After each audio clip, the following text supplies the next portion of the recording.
So I'll crack this bad boy open. Rightio, so this here's your wall box, which sits flush up against the jib.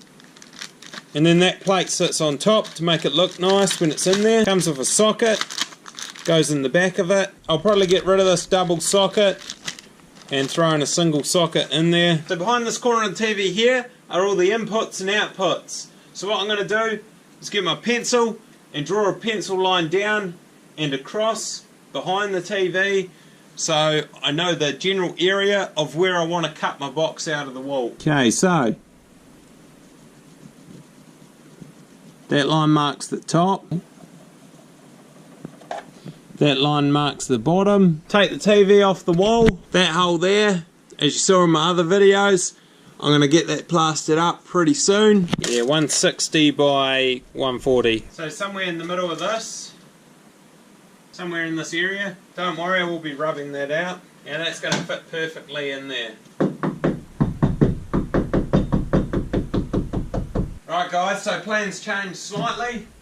Unfortunately, where I've penciled this box in, there is a bloody, there's an angled brace, a wooden one going through the wall.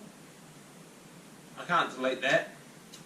What I'm going to have to do, move that box over to the hollow here. Anyway, I'm going to put my recess box in here, because more than likely if the new TV, when I do get it,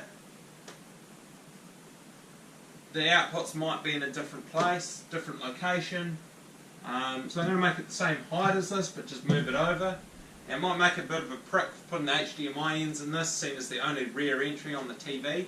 So there'll be about an inch off the wall, and I might just have to cut a wee recess out here anyway, just to fit those HDMIs in, so I'm not compromising the cable ends when I put them into the TV. So the only problem that I might have with putting the box here is that this is going to be in the way. So what I'm going to have to do is move the box over to here. So guys, now I've decided the box is actually going to go centered to this. What I'm going to do, get this box, measure out how far it would sit off the stud safely, so that's out to about here, and then I'll go in about 2 inches from this mark, so about here, because I know this is going to be a cavity, and then what I'll do is I'll get the jib saw in there and cut this way, see how much room I've got to play with. Perfect. Before you start cutting, throw a drop sheet down. So next phase, I'm going to pull that off the wall, drill a hole that way through the stud. I want my power running down the right hand side of the stud, and all of my other low voltage cables down this side. Keep them separated always. Okay guys, so unfortunately this is a Sparky's worst nightmare. What I've got is 2 dwangs in the wall here, and well, I could drill one hole down from up top and one up from the bottom.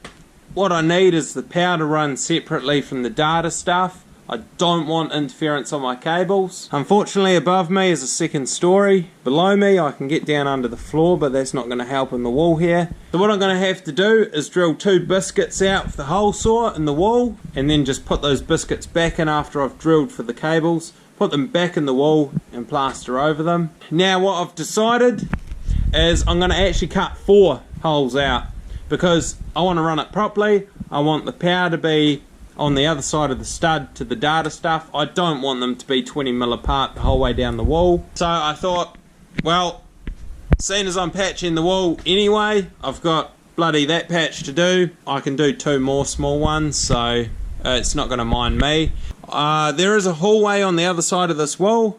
I thought, well, I could cut holes in the hallway, just so there's no holes in the wall in the lounge. I'd prefer to patch all these holes at once on the same side of the wall and just repaint this one wall. So guys, I've hacked the wall up a wee bit, and see this angle bracing?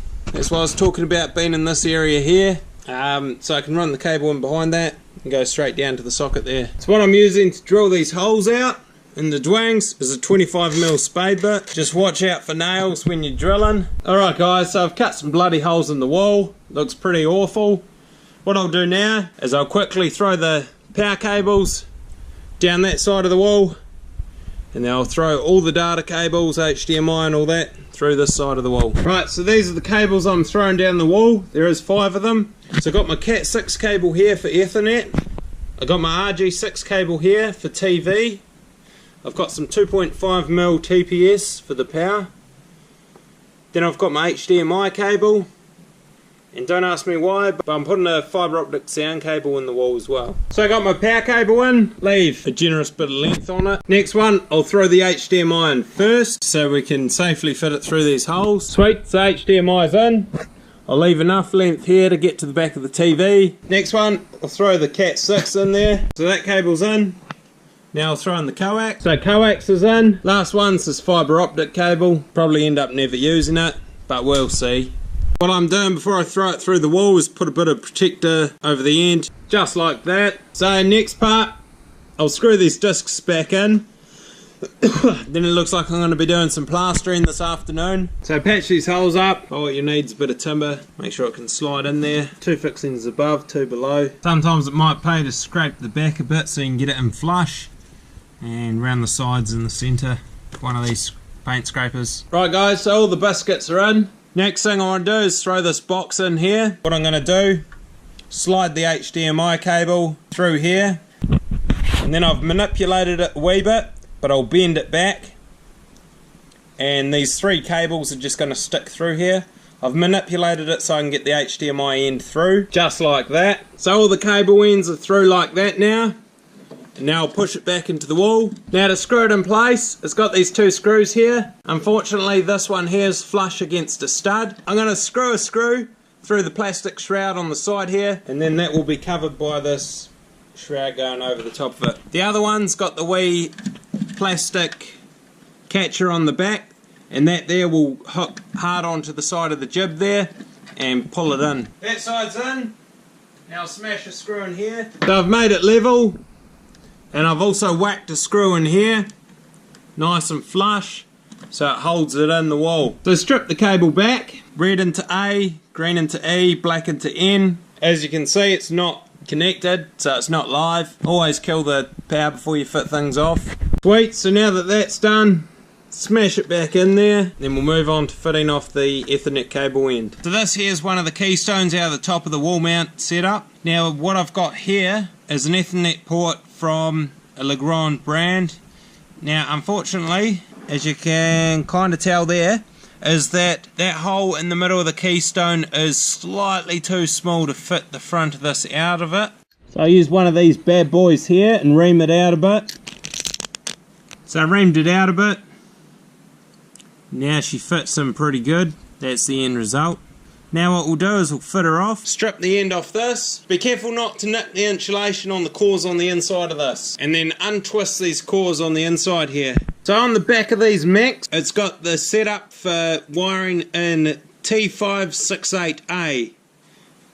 Nowadays we wire everything in T568B. The only difference is that the green and the orange are entirely swapped round. So what I'm going to do is have orange white, solid orange, green white, solid green, and then the other ones on the bottom here stay the same. So what you want to invest in is a punch down tool. If you don't have one, you can use a thin Stanley knife blade to push the terminals into the back of these. But that's what it looks like fully set up.